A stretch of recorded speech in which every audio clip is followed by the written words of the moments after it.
எல்லோருக்கும் வணக்கம்.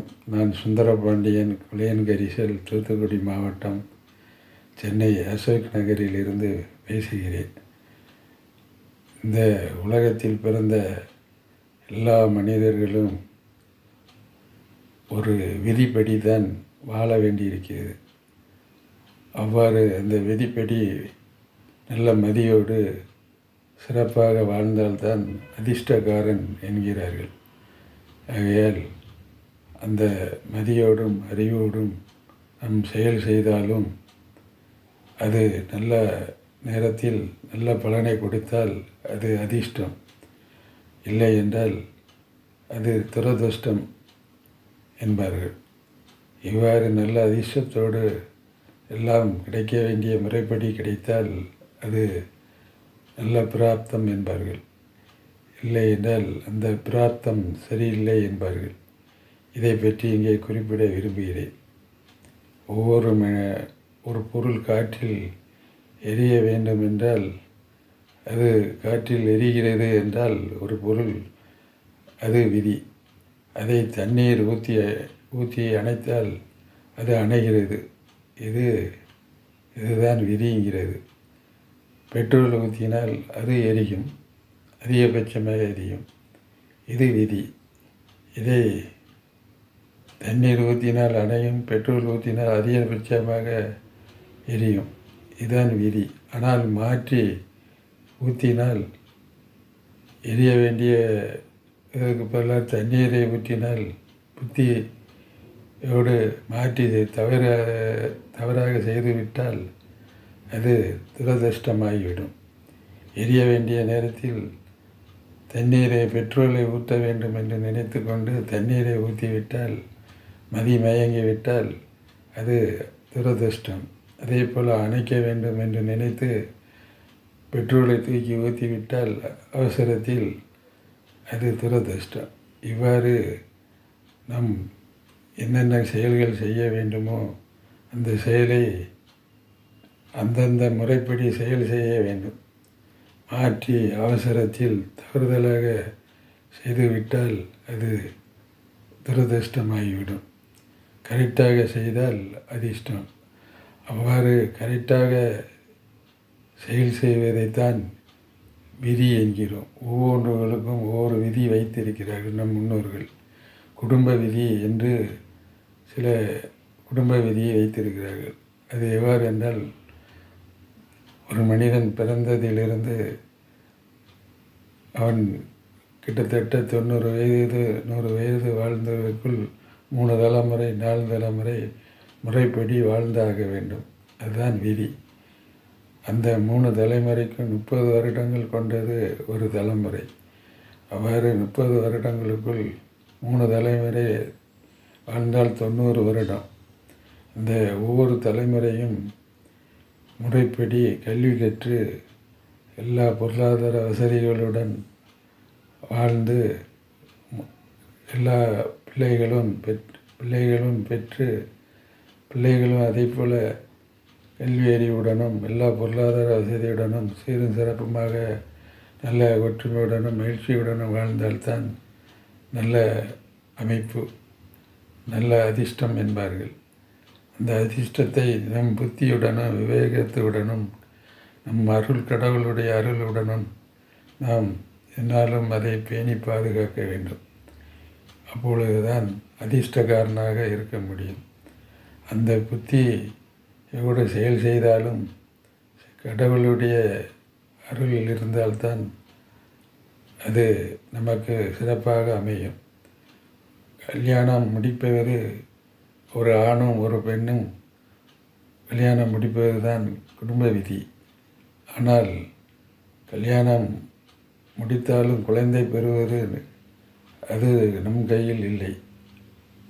அது ஆணாக பெண்ணாக பிறப்பதும் நம் கையில் இல்லை.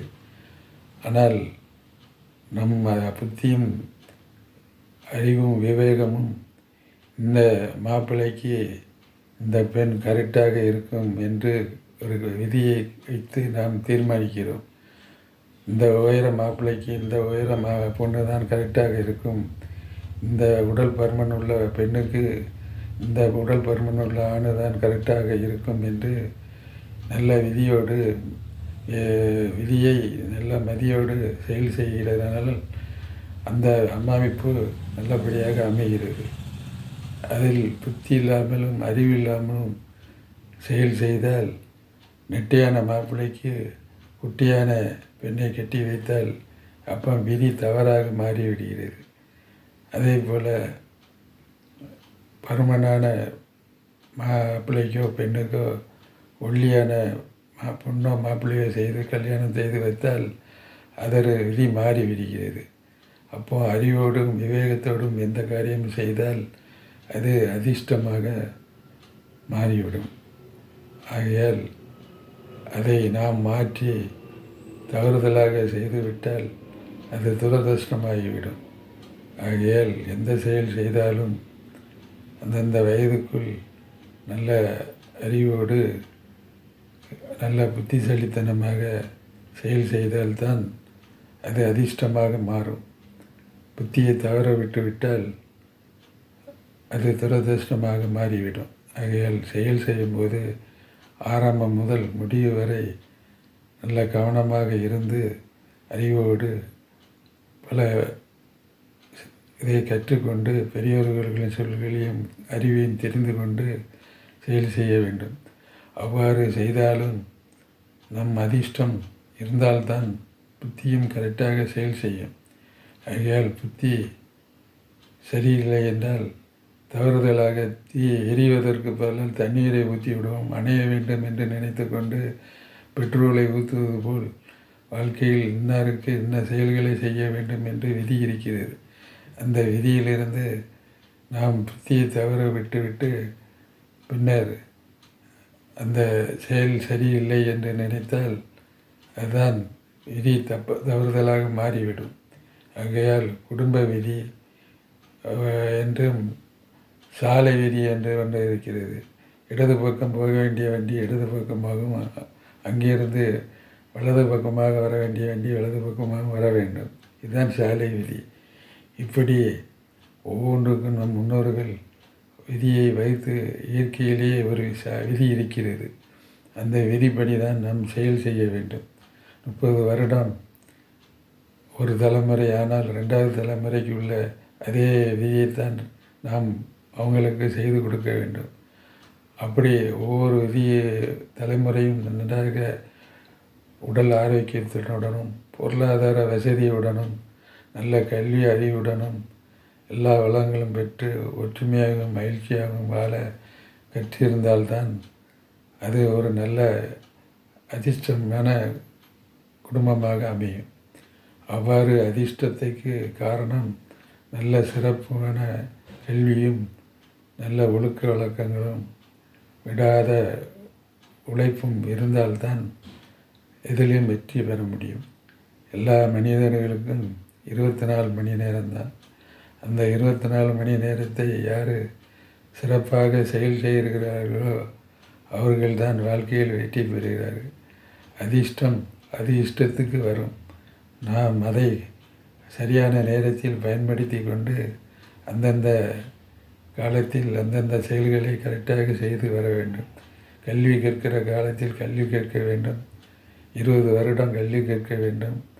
25 வயதுக்குள் தொழிலோ வேலையோ பெற்றுக்கொண்டு 30 வயதுக்குள் கல்யாணம் முடித்து குழந்தைகளை பெற்று பின்னர் குழந்தைகளையும் நம்மளைப் போல வளர்த்து அவர்களும் நம்மை கற்றுவது போல் அவர்கள் வாழ்க்கையும் செழிப்பாக அமைய அவர்களுக்கும் அந்த முறையை சொல்லிக் கொடுத்து அவர்களும் சீரும் சிறப்பமாக வாழ பெற்றோர்கள் உறுதுணையாக இருக்க வேண்டும். அதைத்தான் வாழையடி வாழையாக வாழ வேண்டும் என்பது கல்யாண வீடுகளில் வாழை மரம் கட்டுகிறார்கள். வாழை மரம் தன் குலை வெட்டியவுடன் தன்னுடைய தண்டிலுள்ள எல்லா சத்துக்களையும் பிள்ளைகளுக்கு கொடுப்பது போல் ஒவ்வொரு மனிதனும் ஒரு 30 வருடம் வந்தவுடன் தான் கல்யாணம் முடித்து பிள்ளைகளை வளர்க்கின்றோம். பிற பிள்ளைகளும் அதை நம்மளைப் போல குழந்தைகளை பெற்று அவர்கள் வருவதற்குள் பேரப்பிள்ளைகள் வந்துவிடும். அவ்வாறு வரும்பொழுது அவர்களையும் நாம் பேணி நம்மளைப் போல வளர்த்து ஆளாக்குவது தான் நல்ல அறிவுள்ளமும் ஒழுக்கமுடனும் நல்ல பண்புள்ள பிள்ளைகளாக வளர்த்து எடுப்பது தான் ஒவ்வொருடைய கடமையாகும். இப்படி 3 தலைமுறை முறைப்படி வாழ்ந்து வந்தால்தான் வையத்துள் வாழ்வாங்கு வாழ்வான் வானுலகில் தெய்வத்தில் வைக்கப்படும் என்பார்கள். அவ்வாறு குடும்ப தனக்கும் நல்ல உடல் ஆரோக்கியத்துடன் வாழ்ந்து தன் குடும்பத்தையும் சிறப்பாக அளவோடு பெற்று வளமாக வாழ வேண்டும். பின்னர் தான் தவறு செய்துவிட்டு கடவுள் மேல் பழியை போடக்கூடாது.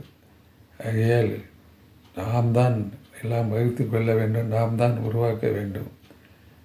கடவுள் உருவாக்க மாட்டார், கடவுள் காட்டத்தான் செய்வார் என்பதுதான் விதி.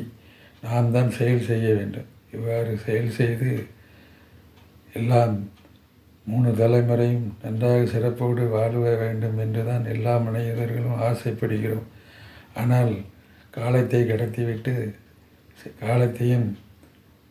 கடத்திவிட்டு பின்னர் செயல் செய்யாமல் இருந்துவிட்டு விதி மேல் பழியை போட்டு விடுகிறோம். ஆகையால் விதியும் காலம் ஒவ்வொரு நேரத்திலும் ஒவ்வொரு கடமையை கரெக்டாக உணர்ந்து கொண்டு செயல் செய்து வந்தால் என்னாலும் வெற்றி தான், என்னாலும் அதிர்ஷ்டம்தான். சும்மாக இருந்து கொண்டு கடவுள் மேல் பழியை போடக்கூடாது. ஆகையால் என்னாலும் நல்ல நாட்கள் தான் என்று நினைத்து செயல் செய்ய வேண்டும். அவ்வாறு செயல் செய்கிறதற்கு நல்ல புத்தியும் அறிவோடும் விவேகமாக இருந்து செயல் செய்தால் எல்லாம் அதிர்ஷ்டம்தான். தவறுதலாக செய்தால் துரதிர்ஷ்டம்தான். ஆகையால் எவ்வாறு செயல் செய்தாலும் கடைசியில் ரிசல்ட்டு பலன் பிராப்தம் யார் யாருக்கு என்னென்ன பிராப்தம் இருக்கிறதோ அதுபடி தான் கடைசியில் அமையும். ஆகையால் ஒரு கணவன் மனைவி, பிள்ளைகள் பிராப்தம், பிள்ளைகளும் மகன் மகள் பிராப்தம், மகன் மகள் பிராப்தம் என்ற கல்வி அறிவு, வீடு மனை செல்வங்கள் எல்லாம் இருந்து ஒற்றுமையாக மகிழ்ச்சியாக இருப்பதற்கு உள்ள அறிவும் இருந்தால்தான் நல்ல அதிர்ஷ்டக்கார மனிதன் என்பார்கள். இதை நாம் உருவாக்க வேண்டியதுதான் நம்முடைய கடமை என்பதை உணர்ந்தால் என்ன பிராப்தம் நல்லதாகத்தான் அமையும் என்பதை இந்த நேரத்தில் தெரியப்படுத்திக் கொள்ள விரும்புகிறேன். நன்றி, வணக்கம்.